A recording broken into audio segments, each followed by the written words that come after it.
Hello everyone, welcome to our new blog. আশা করছি তোমরা সকলেই খুব ভালো আছো আর আমিও মোটামুটি ভালোই আছি। সো এখন বাজে ঠিক দুপুর 2টো আর এখন থেকে আজকে ব্লগটা আমি স্টার্ট করলাম।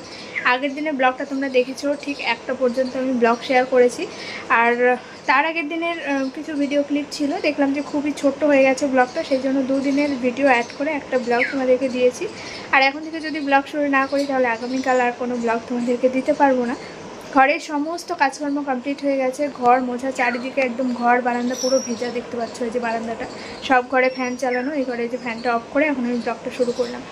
আর আগের ভিডিওতে তোমাদেরকে বলেছিলাম যে তোমার দাদাভাইকে পাঠিয়েছিলাম বাজারে চুল কাটাতে, তো ও চুল কাটিয়ে চলে এসছে। আর আসার পথে নিয়ে এসছে আমাদের জন্য একদম গরমা গরম সিঙ্গাড়া।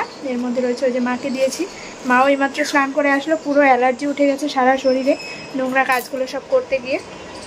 আর তোমার দাদাভাই এই যে এই ঘরে ও কাজ করছে, কিছু মানে চার্জারের সমস্যা হচ্ছে, তো সেগুলো সব কিনে নিয়ে এসছে, ওইগুলো সব ঠিকঠাক করছে। তো ও যাবে স্নানে, তার আগে ভাবছি আমি সিঙ্গাড়াটা খেয়ে নিই, দেখি ও স্নান করেই খায় নাকি। চুল কাটিয়ে আসলো তো, আবার স্নান করার আগেও ওর কিছু কাজ রয়েছে, এবার সব কাজ যদি ও কমপ্লিট করে স্নান করতে যায় তাহলে এই সিঙ্গাড়া আর খেতে পারবে না, মানে একদমই ঠান্ডা হয়ে যাবে, ভালো লাগবে না। তো আমারও এখন ভালো লাগছে না, ওই ঘরে যাব।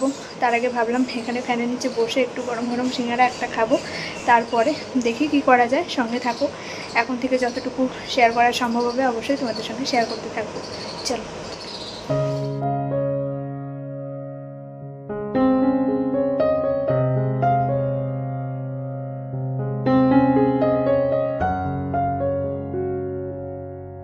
বাইরে এত বেশি কাজ ছিল যে কাজগুলো করতে গিয়ে আমার ঘরটা মুছতেই লেট হয়ে গেল, আর সেই জন্য এখন আর ঘর শুকোবেও না, কারণ বাইরে একদমই মেঘলা ওয়েদার। তাই তোমার দাদাভাই কুলারটা চালিয়ে দিচ্ছে, না হলে হাঁটাচলা করতে অনেক বেশি সমস্যা হচ্ছিল। আর এখন আমি নিয়ে চলে আসলাম সিমুই, কারণ মা সকালবেলা রান্না করেছিল, তখন খুব বেশি খাওয়া হয়নি। আর এটা দেখবে ঠান্ডা হলেই খেতে ভালো লাগে, তাই বিকেলবেলা একটু খেতে ইচ্ছে হলো, মাকেও একটু দিয়ে দেবো, আর আমিও তোমার দাদাভাই বাটিতেই নিয়ে নেবো। খেতেও বেশ ভালো হয়েছিল, আর হালকা মিষ্টি খেতে আমরা বেশি পছন্দ করি। সিমুইটা একদমই সেরকমই হয়েছিল। যাই হোক, অনেকদিন পর সিমুই খেয়ে বেশ ভালো লাগলো। 5:30 বাজে, এখন একটু ভাত খাবো। সকালবেলায় ভাত খেয়েছি, দুপুরে আর খাওয়া হয়নি। ওই যে তোমার দাদাভাই গরম গরম সিঙ্গাড়া নিয়ে এসেছিলো, সেটাই একটা খেয়েছি। আর সকালে মা সিমুই রান্না করেছিল, সেটাও একটুখানি খেয়েছি। তো ওই খেয়ে দুপুরবেলা আর খাওয়া হয়নি। এখন সন্ধে লেগে গেছে, এখন আমার হালকা হালকা একটু খিদে পাচ্ছে। তো সকালবেলায় শুধু মাছের ঝোলটাই রান্না হয়েছিল, কারণ তোমাদের সঙ্গে আজকে আর শেয়ার করা হয়নি। তো এখন খাওয়ার মতো সেইভাবে কিছুই নেই, শুধু ভাত পড়ে আছে। তাই মাকে বললাম গরম গরম একটু বেগুন ভাজা করে দাও, বেগুন ভাজা দিয়ে কাঁচা লঙ্কা দিয়ে অল্প করে একটু ভাত খাবো। তোমার দাদাভাই স্নান করে তারপরে সিঙ্গাড়া খেয়েছে, মানে স্নান করার আগেও অনেক কাজকর্ম করেছে। ওকে বারবার বললাম যে গরম সিঙ্গাড়া ঠান্ডা হয়ে যাবে, কাজগুলো না হয় আজকে করতে হবে না, কিন্তু আগামীকাল তো আবার কাজে চলে যাবে, সেগুলো করতে পারবে না। তো এই খাওয়া দাওয়া করে এখন ঘরে একটু শুয়ে ফোন ঘাটছে, আর মা ওই ঘরে গরুর খাবার দাবার দিয়ে এখন আমার জন্য বেগুন ভাজা করছে। আমি আর কি বেগুনটা কেটে দিয়ে আসলাম, কেটে ধুয়ে সব নুন হলুদ মাখিয়ে দিয়ে আসলাম। মা এখন ওইটাকে ভেজে দিচ্ছে, আর তারপরে খাওয়া দাওয়া করবো। তো চলো দেখি বেগুন ভাজা হলো কি না, আমার একটু খিদে খিদে পেয়ে গেছে। এই যে এদিকে সব খাওয়া দাওয়ায় ব্যস্ত, আর এদিকে মা করছে বেগুন ভাজা। চলো দেখি, এটা প্রায় হয়ে গেছে। কাঁচা লঙ্কা দিই, লঙ্কা দিই, পাকা লঙ্কা দিই।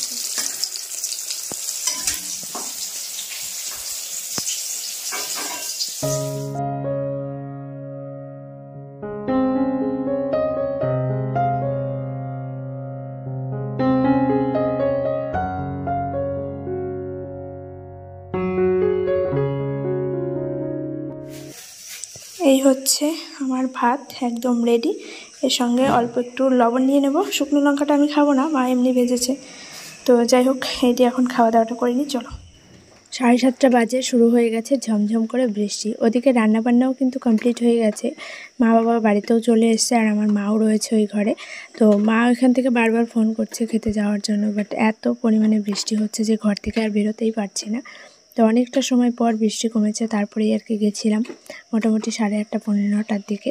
আর এই ঘরে এসে এই যে দেখলাম সব কিছু রান্নাবান্না কমপ্লিট। আলু দিয়ে গরম মশলা দিয়ে হয়েছে রুই মাছের ঝোল, আর তার সঙ্গে হয়েছিল ভাত, আর সেরকম কোনো কিছুই নয়। আর হয়েছিল আলু সেদ্ধ। আর এদিকে বাড়িতে তো সবাই চলেই এসছে, মা বাবা আসার সময় নিয়ে এসছে। দেখো বর্ধমানের স্পেশাল মিহিদানা এবং সীতাভোগ আমাদের এখানেও এখন পাওয়া যায়, বাট এরকম পিওর জিনিস কিন্তু পাওয়া যাবে না। মিহিদানাটা খেতে আমার ভীষণই ভালো লেগেছে। আর এটা কিন্তু আমরা ছোটোবেলা থেকেই জেনে এসেছি, বর্ধমানের একদম সীতাভোগ মিহিদানা এগুলো স্পেশাল। তো আজকে বাবা মা আসার সময় নিয়ে এসছে। আর বাড়িতে ওনারা কেউই খাওয়া দাওয়া করবে না, সবাই খাওয়া দাওয়া করেই এসছে। এখন আমরা যারা বাড়িতে রয়েছি তারাই খাওয়া দাওয়া করে নেব। তো খাওয়া দাওয়া শেষ করে ঘরে চলে এসেছি, তারপরে কোনো ব্লগ বানানো হয়নি। আর হ্যাঁ, তোমার দাদাভাই যখন কাজের থেকে ফিরে তখন ওই বাড়িতে একটু গেছিলো। তৃষা বারবার বলছে তৃষা নাকি আমার জন্য একটা জাম এনেছে, ওদের গাছে একটাই জাম পেকেছিল, তো সেটা আবার আমার জন্য যত্ন করে অত দূর থেকে নিয়ে এসছে, তাই সেটা আবারও আমার জন্য পাঠিয়ে দিয়েছিল। হাই ফ্রেন্ডস, দুদিন পর আবার ভিডিওটা কন্টিনিউ করছি। আগে তোমরা যে ভিডিওগুলো দেখলে সেটা ছিল সোমবারের ভিডিও, আর তারপর মা চলে এসছে মঙ্গলবারে এখানে সকালবেলায় রান্নাবান্না খাওয়া দাওয়া সেরেই এখানে চলে এসছে। আর আমি আজ বৃহস্পতিবার সকালবেলা তোমার দাদাভাই কাজে যাওয়ার সময় আমাকে এখানে নামিয়ে দিয়ে গেছে। তো তৃষা এসছে মঙ্গলবারে, ওকে এখানে নামিয়ে দিয়ে দিদি গেছে মুর্শিদাবাদ পিসি বাড়িতে, তাই ও এখানে বেশ কিছুদিন থাকবে। তারপর দিদি যাওয়ার সময় আবার ওকে নিয়ে যাবে, বা জামাইবাবু এসে ওকে নিয়ে যাবে। তো আমি এখানে এসেছি, আমার ডক্টর দেখানো রয়েছে, দেখি কালকে বোধহয় যেতে হবে, তাই জন্য আজকে এখানে এসেছি। আর সারাটা দিন আজকে বৃষ্টি হচ্ছে, সকাল থেকে এই ভিডিও করব করে আর করা হয়ে ওঠেনি। সারাদিন ঘরে বসেই ল্যাদ খাচ্ছিলাম, শরীরটাও ভালো লাগছিল না, তাই ভাবলাম যে এখন বিকেল থেকে আবার ভিডিওটা কন্টিনিউ করি। আর আগের ভিডিওটা খুবই ছোট্ট হয়েছে, তাই এই ভিডিওর সঙ্গেই আজকের এই সন্ধেবেলার কিছু মুহূর্ত তোমাদের সঙ্গে শেয়ার করছি। তৃষাকে অনেক দিন পর তোমরা ক্যামেরায় দেখলে। বাবা যখন কাজ হচ্ছিলো আর কি, বাবা যখন মারা যায় তখন এসেছিলো।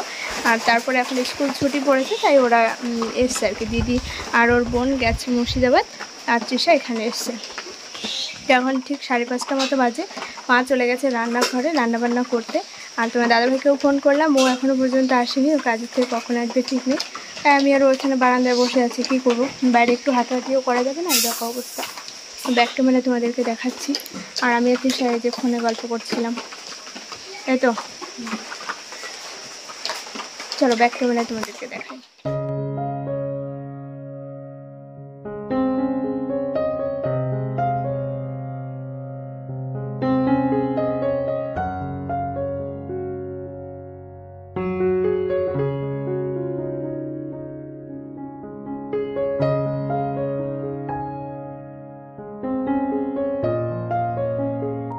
সারা দিন কন্টিনিউ বৃষ্টি হয়ে চলেছে, আর এই বৃষ্টির মধ্যে কতটুকুই বা ব্লগ শেয়ার করা যায়, না ঘর থেকে বেরোনো যাচ্ছে, না কোনো কাজকর্ম, না কোনো কিচ্ছু।